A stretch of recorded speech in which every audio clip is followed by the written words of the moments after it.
recording, I met Taylor a year ago in Dallas at CPAC in Dallas with Riley Gaines, who I interviewed a little about a year ago, and Riley is in the news quite a bit lately. And so I was been finally able to connect with Taylor with both of our schedules and all the craziness. So I'm real pleased that you're here, and I appreciate it. So let's start off with, for those that don't know, sort of your background and your story, your experience. Start with that. Yeah, so I've been skateboarding now for a little over 12 years. And a few years into it, I started doing some competitions and traveling, going out of state to compete in different events. And I actually did contests on three separate occasions where three different males, it was a different person each time, competed in the women's division. And the first time this happened, I thought this was going to be the example that everyone needed to see to not let this happen again, that it was a bit ridiculous. But unfortunately, it just continued to get worse. And that first one was back in 2018, I believe, in California. And then come 2020, I traveled to Chicago to do a contest out there, like Ladies' Day. And there was another male showed up, competed in the women's division, and this was the first time that I was displaced from first place and got second because of it. And then finally, last time it happened was in 2021 in the winter. I traveled to Nebraska to compete in a Red Bull circuit, of which I had done multiple qualifiers to be advanced to this finals. And I found out that day that there was a male in the contest yet again. And this time it was actually financially impacting all the girls because this contest had thousands of dollars in prize money involved. So I didn't really know what to do and how to handle that, finding it out just before the finals occurred. But I went through the motions, did the contest, ended up getting second place again, while this person actually gathered $5,000 of the prize money that was meant for women. And I think, like a lot of female athletes, I was really nervous to speak up. I didn't know what that was going to mean for me. But I ended up reaching out to Red Bull privately. We had corresponded through emails previously to, get organized for this upcoming event. And I sent them an email explaining what had happened and how it had impacted all of us financially, not just me, but the girls who got displaced behind me. And they did not respond to me at all. They completely ignored my concerns. So after a few months of sitting there in silence and being really frustrated and having a lot of private conversations with people in the skate community, all of which were very supportive of me, I finally had enough, and I made an Instagram post that ended up going viral very quickly. And I've been speaking up about this ever since, because this is impacting a lot more than the skateboarding world. It's bigger than skating. It is impacting sports across the board now, and even impacting young girls in high school and middle school. So felt like I was able to use my voice, and I know there's a lot more women coming forward doing the same thing. But to me, it was a moral responsibility to speak up, especially with the amount of people who don't. It is, and it's really a shame that you even had to deal with this. I mean, here you are, and this is your sport. This is the thing that you've worked hard at. And I in a second, I'd love to ask you about how you got into skateboarding and about all that. But you see this in girls' sports in high school, in which are competing against boys, and they need to compete and they need to get certain results in order to get scholarships or get into schools. In your case, you're talking about money, you're talking about getting prize money and things like that are impacting you if a boy or a man comes in. Riley Gaines, of course, was forced to compete against a man, and was also forced to change in front of a man. I mean, these are horrible things that are occurring to women by sort of the people that have claimed to be pro-woman for a long time. And I just don't understand it. But okay, so have you gotten any resolution or from any of these groups or organizations in which you've been involved in competing? So the groups that I directly had participated in contests with, no. But there has been other organizations that organize skate contests that have spoken up and said that they're not going to allow this. Like, for example, right off the bat, the Florida Am Skate League made a statement that this was not allowed in their contest circuit.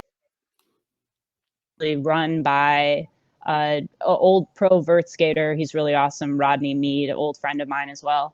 But the border is the main governing body for skateboarding contests, and they have actually like pushed this and continued to be supportive of males competing in women's divisions. And it's really crazy to see because amongst the community, it's not very supported. There are, of course, online trolls, but everyone I have talked to in person when I go to the skate park and when I've been at other meetups and events, they agree with me. It's a common sense issue. So Mhm. unfortunately in skateboarding, it hasn't been completely resolved, but I'm hoping that the tides are turning and it's starting to shift in that direction as people realize how common this really is and how many girls are being impacted. But it's been that way with a lot of sports. It hasn't been resolved yet. Some have taken steps and stated that they're changing their policy or enacting a policy so it's not allowed. But people really need to just have the balls to say, no, we're not going to do this. And unfortunately, that is not as common as I wish it was today. Yeah, and it's tough, and in a way, I can't blame people because of the pushback and people's lives can be destroyed. But at the same time, as I think we have to stand up for women. Women have to stand up for other women. Men have to stand up for other women, especially if it's their daughters, right? I will tell you that there is no man that will ever dress in front of my daughter, end of story, or my nieces or anybody like that. That will not happen, especially if they're forced to. It's crazy. But okay, Yeah. so I want to get into your history, your background. I mean, so skateboarding is a unique sport, and you know, you're obviously doing things with it. You're competing. You're making money. There could be endorsements, all sorts of things. Tell me about how you got involved in skateboarding. What age did you start, and what were your influences?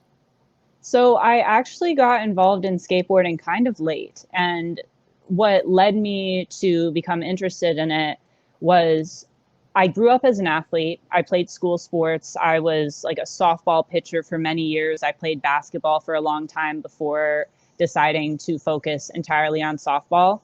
And my freshman year of high school, I was actually the varsity pitcher at my high school. But after that year, or sometime during that year, myself and my family made the decision to switch me to a online homeschooling program. And the hardest part of that decision was knowing that I wasn't going to play school sports anymore. But I really wanted to be able to graduate early, be able to make my own schedule. And I felt like I excelled more in that environment, like just on an academic level. Hmm. So I had done a little bit of snowboarding when I was a teenager, and that was what made me think that skateboarding would be a really good summertime hobby to get involved in.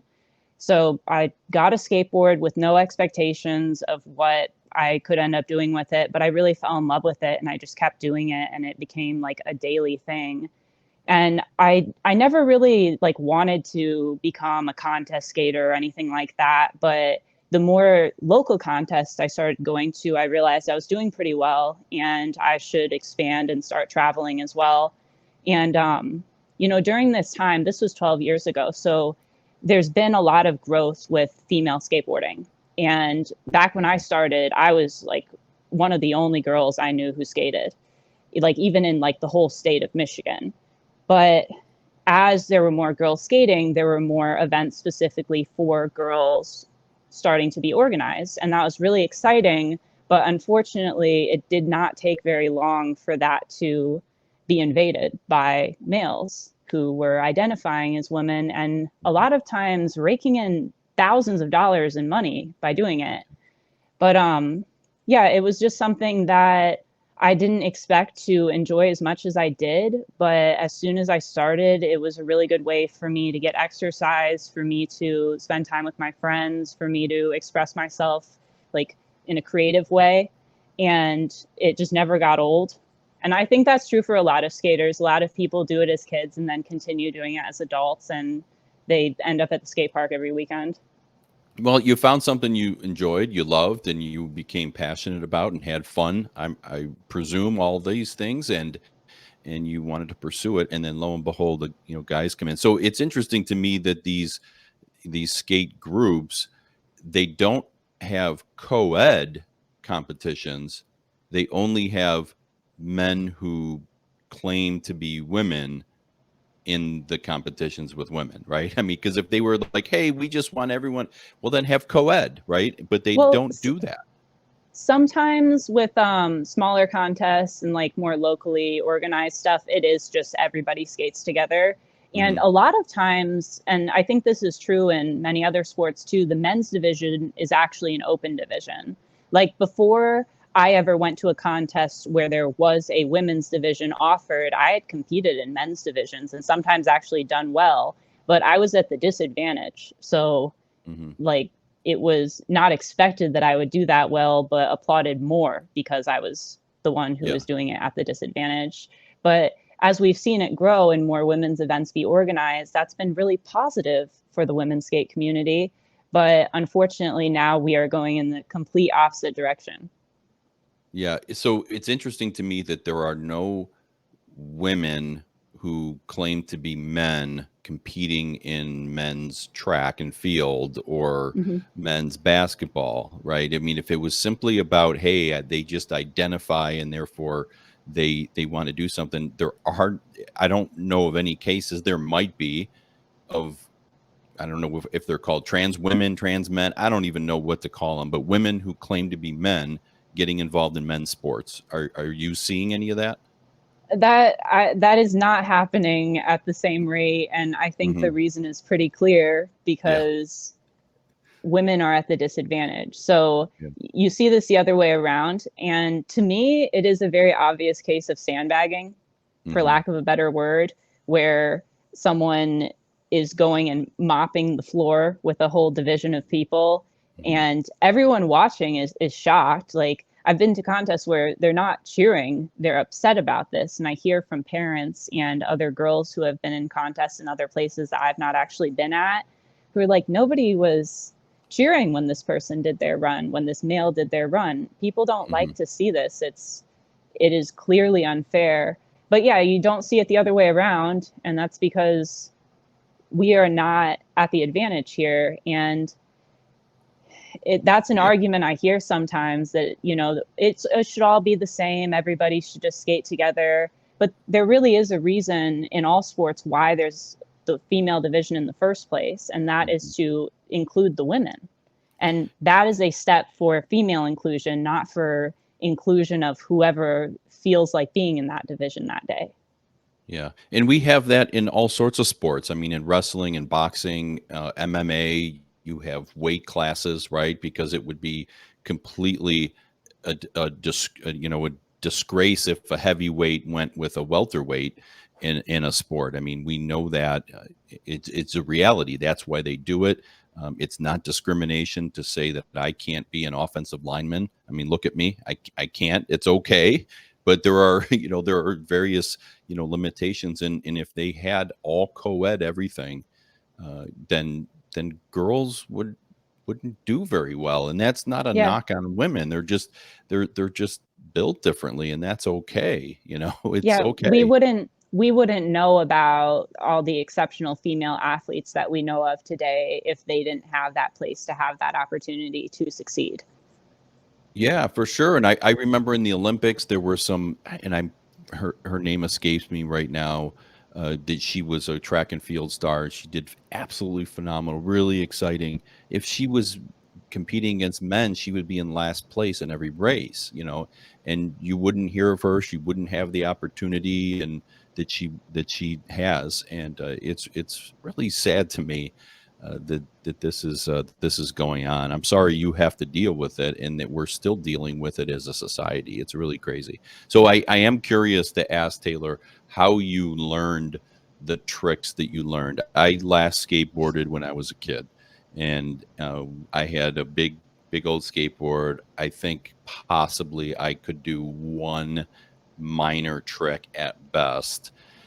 How did you learn to do some of the tricks and some of the skateboarding skills that you have?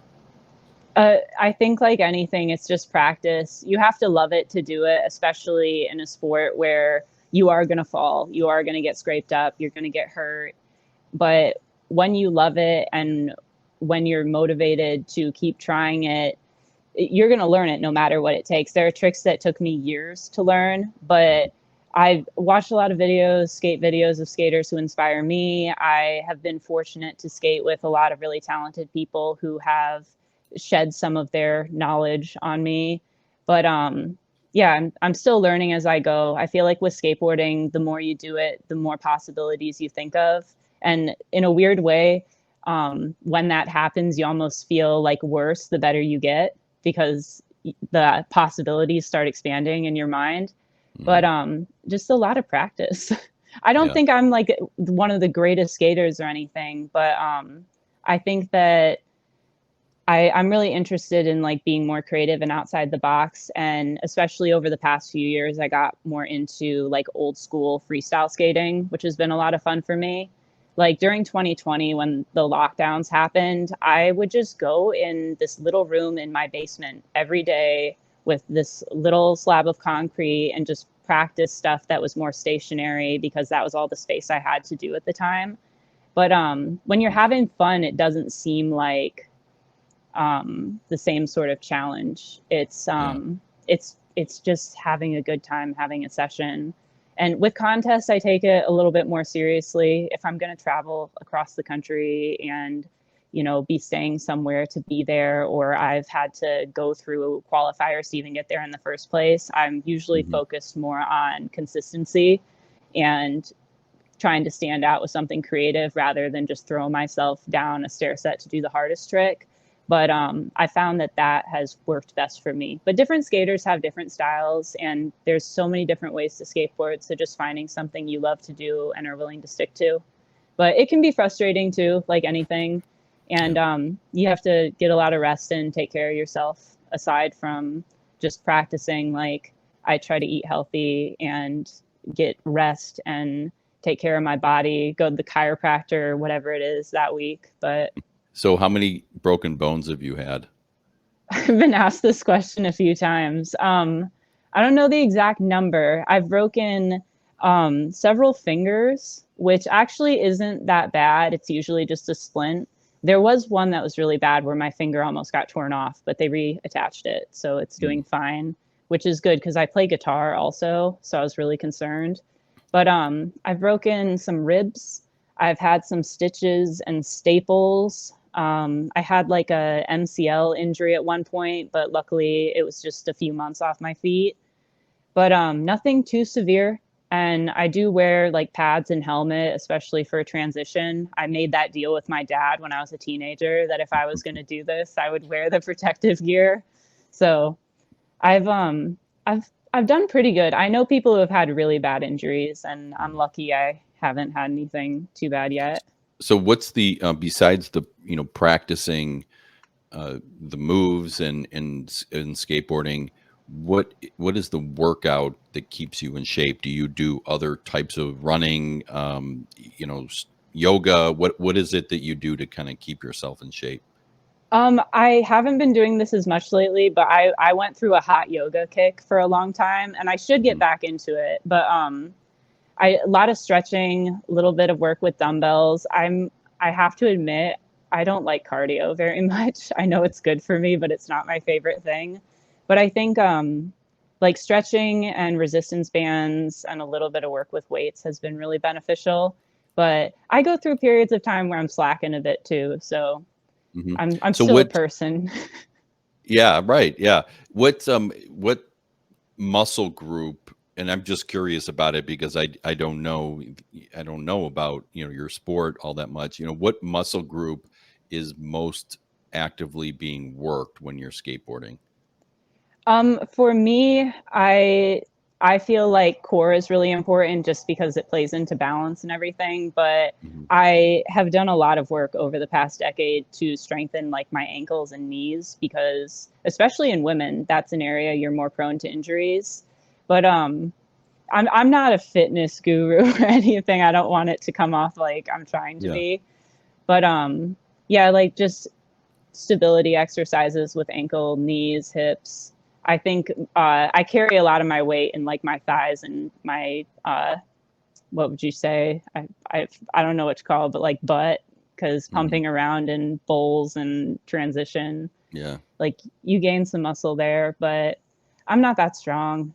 I just want to be healthy. I think like Yeah. most people prevent stuff before and then you don't have to do much to fix it later. Yeah. I For believe in sure. preventative medicine. I Yeah. really like also I with bruises and like muscle strains and stuff, I really love like arnica and magnesium oil and topical stuff to help with that, icing quite a bit. But yeah, I've been in really good shape at times. I've been in not as great of shape at times, and there is a huge difference at least for me Mhm. when I experience both. So just trying to stay healthy overall. Yeah, that's good. That's good. So, is this do you compete full time? I mean, is this what you're doing now?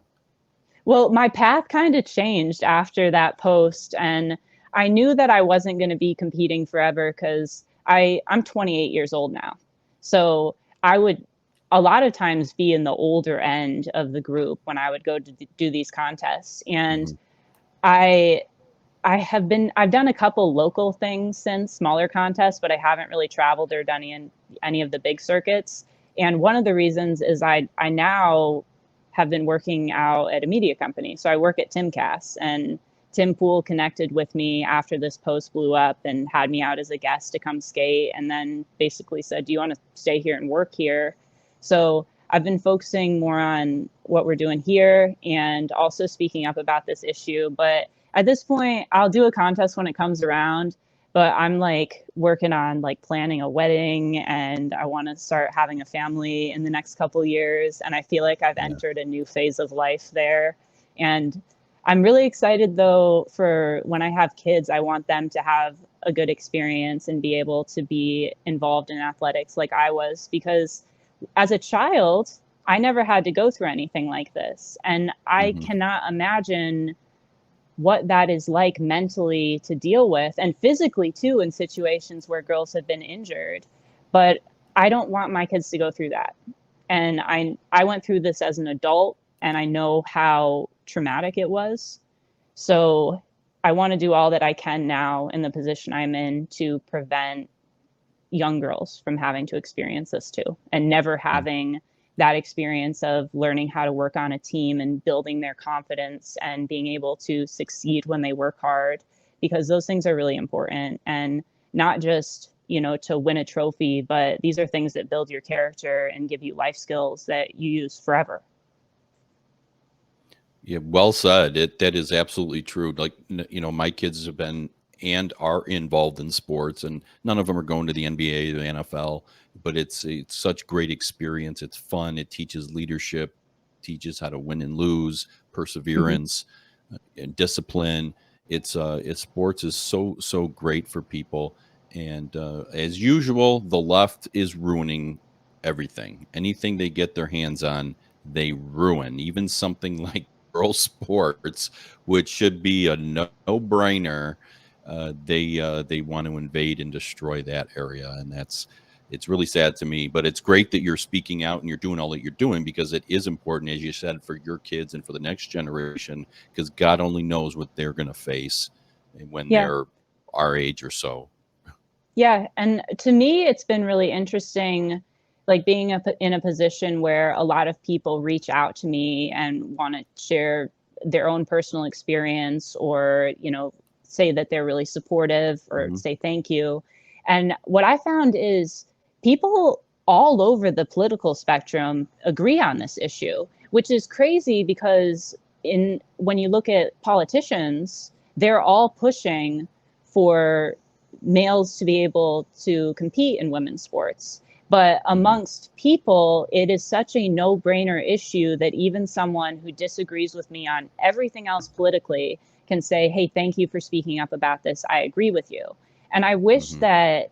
I wish that this was recognized, like, this is so simple. When people who disagree on everything else can agree on one thing, that means it is a no-brainer. Yeah.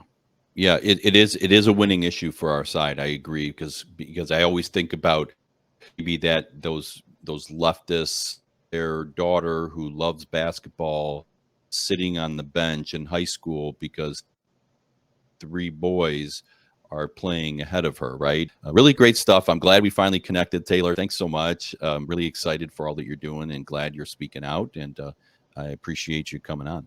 Yeah, thank you so much for having me. It was really good to talk to you again. Yeah, absolutely. And thank all of you for listening to this episode of Fide's podcast. Please check out all my podcasts and all the different podcast apps on YouTube, on Rumble, Wednesdays at 7 p.m. Eastern on rightamericamedia.com and on WHKradio/podcast.com. So thank you again for listening, and we'll see you next time.